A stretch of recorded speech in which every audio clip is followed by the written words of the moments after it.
on the topic of Penn State and West Virginia, last season the Nittany Lions won 38-15, but while they missed 2 field goals, and therefore you could say that the score was inflated in West Virginia's way, Penn State scored a touchdown with well over, like, not well over, but well under, I think 2 or 3 minutes. Maybe it was under, I think it was under a minute actually, left in that 2023 game. Penn State ran up the score with Bo Pribula, their backup quarterback. And Penn State was favored by about 20.5 points last year. West Virginia was able to occasionally run on them. West Virginia had a decent defensive effort where they were able to get pressure occasionally on Aller. Aller had 300 passing yards in that game, but he did not look perfect. I knew from that game in week 1 against West Virginia that he was not the top 10 quarterback that some cracked him up to be, and that Penn State was the inferior team to Michigan. Ohio State in week 1 last year looked very suspect, so I held off on saying they were definitely worse than Ohio State, but as time went along, that became obvious as well. This is one of Penn State's bigger games all season long, and that honestly sounds kind of sad, but West Virginia can be a good team this year.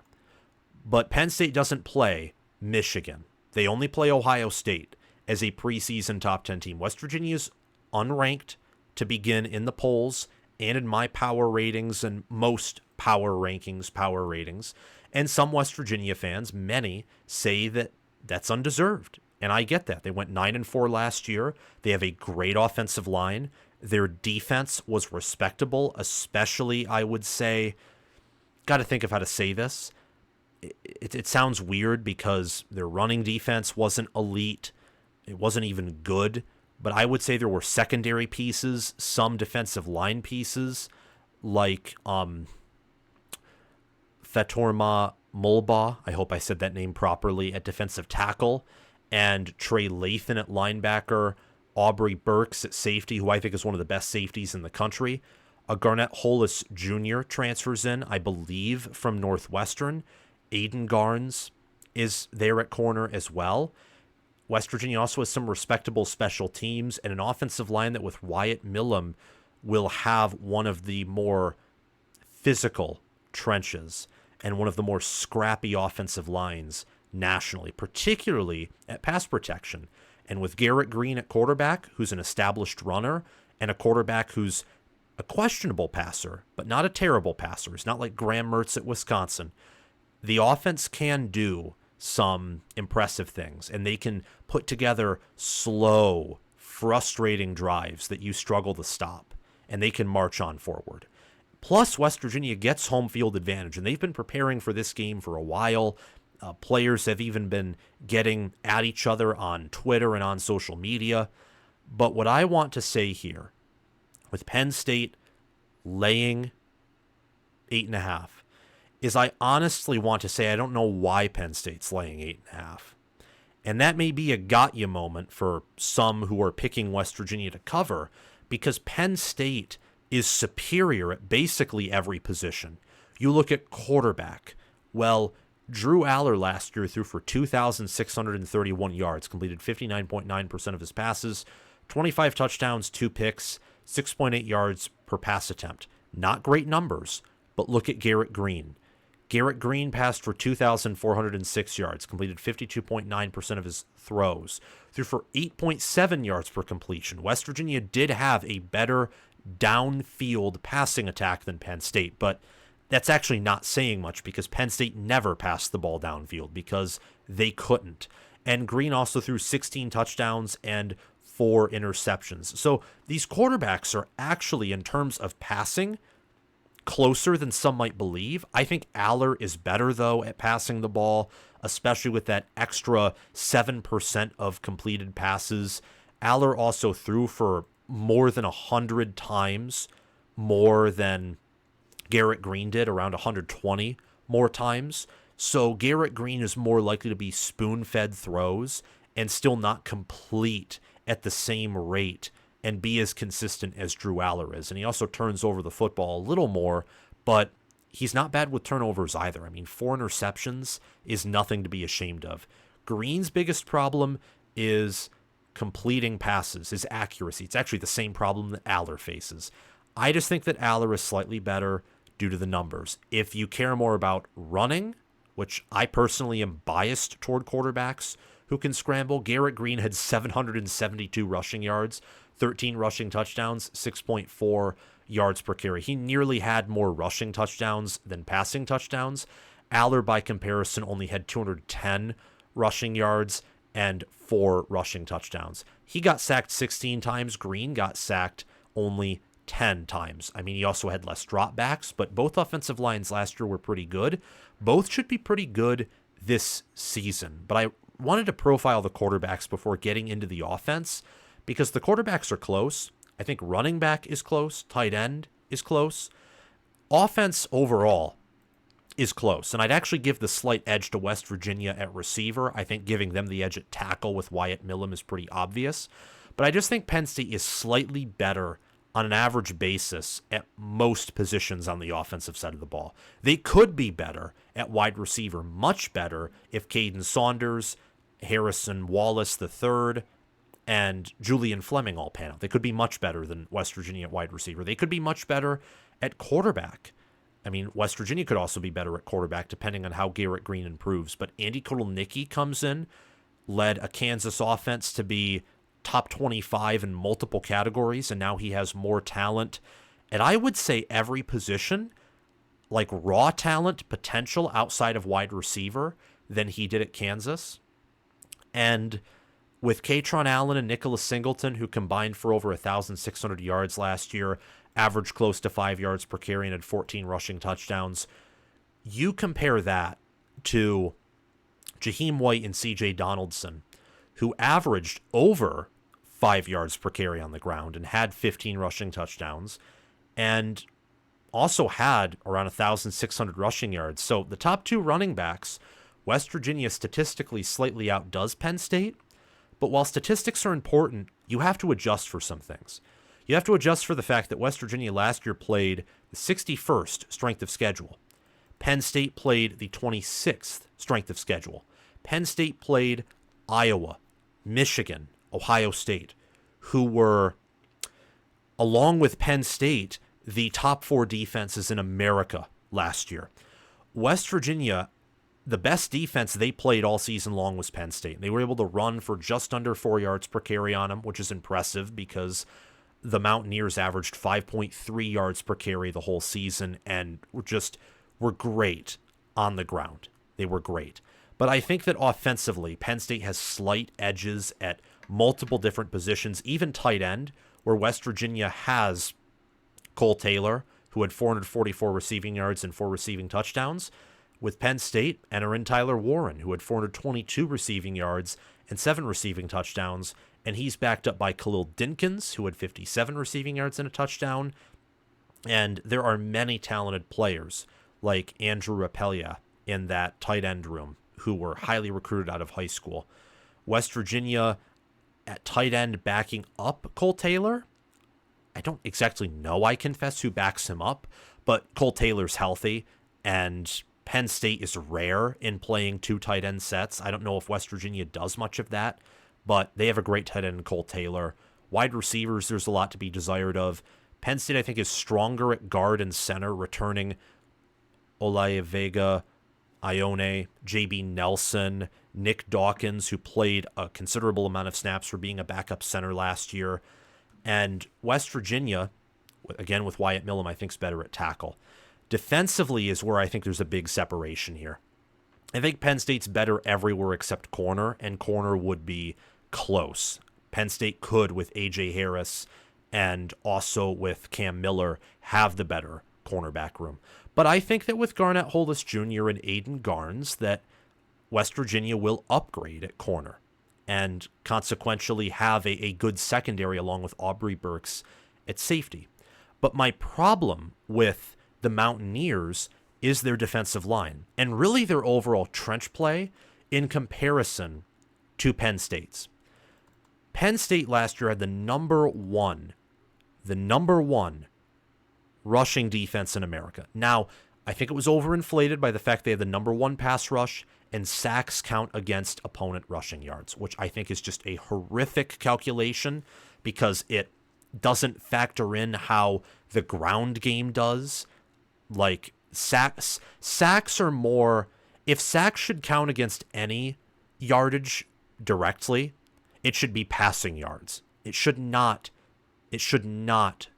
be rushing yards. Or maybe if it's rushing yards, you just exclusively make it like you do a whole separate category that like is quarterback rushing yards, running back rushing yards, and you can find that out. But anyway, going off on a little bit of a tangent there, speaking of overall trench play and run defense, Penn State had the number 2 defense in yards allowed per game last year, 256.6 yards per game allowed. West Virginia allowed 393.2, 71st nationally. West Virginia allowed around 4 more plays per game than Penn State did. They allowed almost 2 more yards per play than Penn State did. I'm 6 foot about 2. West Virginia basically allowed a measurement of myself minus a few inches more than Penn State did, which 5.7 yards per play allowed is 84th nationally. On average, West Virginia allowed a first down per every, 2 plays, if we're talking about it very simplistic. For Penn State, it took more so about 3 plays for opponents to gain a first down. And very often, Penn State was effective on third down and getting their opponents off the field. They were 13th in opponent third down conversion percentage. West Virginia was 69th. You look at rushing defense. They both allowed 34 rushing attempts per game from their opponents. Penn State only allowed 75 rushing yards. They were first there, and only 2.2 yards per rush attempt. They were first there as well. West Virginia allowed 155.9 rushing yards per game, and they allowed 4.6 yards per carry. Now, they did face Ollie Gordon, for example. They also faced an Oklahoma team who was effective at running the ball. But Penn State played Michigan, and Penn State played West Virginia, who had a good rushing offense. And they played Ole Miss in the bowl game with a very depleted defense and still held Quinshon Judkins to under 4 yards per carry. So the running defenses last year were night and day different. And Penn State returns like 5-6 of their 3 deep defensive tackles led by Devon J. Thomas.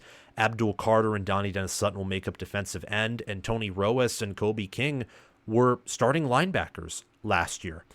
And for West Virginia, as I've said before, they have good players on defense, but they're not everywhere. They have questions on the defensive line, and at linebacker, their strength on defense is their secondary. So while these offenses are similar in the fact that they're strong at running the ball, they have, I'd say, high ceiling but low floor at quarterback and questions at wide receiver, the defense is what separates these teams. And consequentially, I got to go with Penn State here, and I got to go big. You may look at 41-13 Penn State and say you're out of your mind. What I will say is this. Garrett Green completes about 50% of his throws. Penn State has one of the best defenses in the country. This game will be close. West Virginia will probably score their touchdown early or maybe kick their 2 field goals early. They'll score half or the majority of their points in the first half.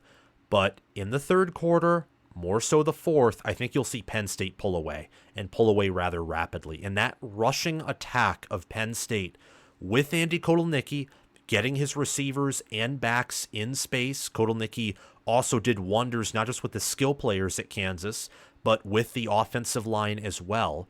And with Drew Aller, I mean, heck, if we're going to say that Garrett Green can take a step forward or Drew Aller can take a step forward, either of them can take steps forward. If Drew Aller takes a step forward with the defense he has backing him up and with his supporting cast on offense, him taking a step forward will do more for Penn State than Garrett Green taking a step forward for West Virginia.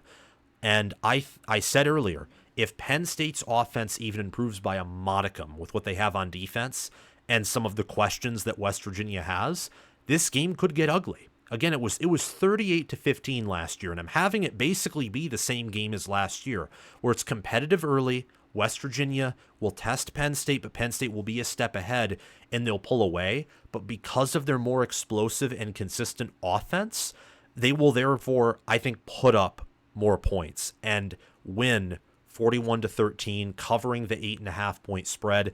I know it's a bold prediction. I'm not shying away from that. But while I think West Virginia is like a top 35, maybe top 30 team, as I showed in this live stream, I think Penn State's a top 5 team, top 6 team. They're a national title contender. West Virginia is a contender to win the Big 12. And those are two very different things, and I think you'll see that in week 1. So I'm taking Penn State to win. I'm taking Penn State to cover. The players to look out for in this game, and I'll show this in my deep dive in detail with, stats and how I think they'll perform about in the game. I would say it is going to be, for defense, it will be Fatorma Mulbaugh for West Virginia. Pay attention to that interior of the D-line. If West Virginia is going to win, it's because their D-line and their front's going to step up, and they're going to challenge Penn State on the offensive line. For Penn State defensively, I'd say it's Abdul Carter. How does he do? Likely against Wyatt Millam. That'll be an interesting battle there. Also look out for Donnie Dennis-Sutton, who will be testing the opposite side of that West Virginia offensive line, whether he's against Millam or he's against the other offensive tackle for West Virginia in Nick Malone. How do they do against a West Virginia offensive line that is one of the better ones in the nation, particularly on the exterior? Offensively, for West Virginia, it's Millam, it's Garrett Green. I would say it's C.J. Donaldson. I think that power backs will perform better against a Penn State-type defense than an explosive back who's Jaheim White. So look out for Donaldson. Look out with Penn State for Tyler Warren. I think they have a good matchup at tight end versus linebacker. And I would say Drew Aller, too. And Katron Allen and Nicholas Singleton. Thank you for watching this cut of Touchdown Talk. Remember to like the video, subscribe to the channel, click the notification bell, comment your thoughts down below, and share this video around to other college football fans. I want to give a special shout out to my Patreon members for sponsoring this channel and video. Thanks to Crash2488 and Braska Rascal for being Heisman members. Thanks to Chris Lane, Connor Little OH, Ismar, and Tyler Nye for being All-American members. And thanks to John Lynn, Roaming Gnome, Matthew Sale, Austin Christmas, and Janisha Cockrell for being all conference members. If you want direct message access to me, and also after 6 months of membership, free signed College Football with Sam merchandise delivered to your door, merchandise of your choosing, I may add. Sign up as a Heisman member for $25 a month and stick around for 6 months. All-American membership is $10. All conference membership is $5. If you want merchandise regardless, check out my merchandise store via the link in the description or down below in the pinned comment. It's high quality stuff. I wear it for all of my streams, and that's because it's comfortable, high quality, athletic, stretchy. It's really good clothing, and I encourage you to check out my merchandise store along with my Patreon page, which are in the links in the description and in the pinned comment. Have a great day, guys, and I will see you in the next one. Bye-bye.